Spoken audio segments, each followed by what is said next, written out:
नमस्कार प्रणाम दोस्तों, मैं आपकी किरण भोजपुरी होली गीत सुनाने जा रही हूँ। शंकर जी खेलला होली गौरा संग, शंकर जी खेलला होली। शंकर जी खेलला होली गौरा संग, शंकर जी खेलला होली। शंकर जी खेलला होली गौरा संग, शंकर जी खेलला होली।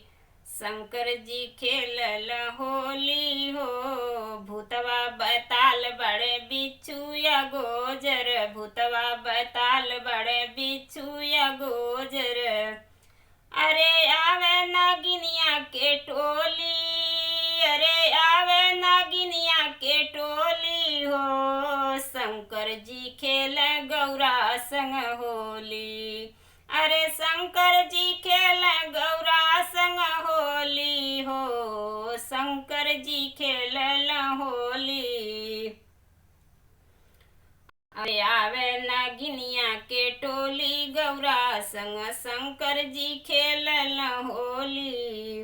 रंग गुलाल हो लाल भइल बादल, रंग गुलाल हो लाल भइल बादल, लाल भइल बादल हो लाल भइल बादल। अरे नाचया वीर भर के झोली हो, नाचया वीर भर के झोली, अरे नाचया वीर भर के झोली हो। शंकर जी खेलल होली, अरे शंकर जी खेलल होली गौरा संग, शंकर जी खेलल होली। अरे शंकर जी खेलल होली गौरा संग, शंकर जी खेलल होली।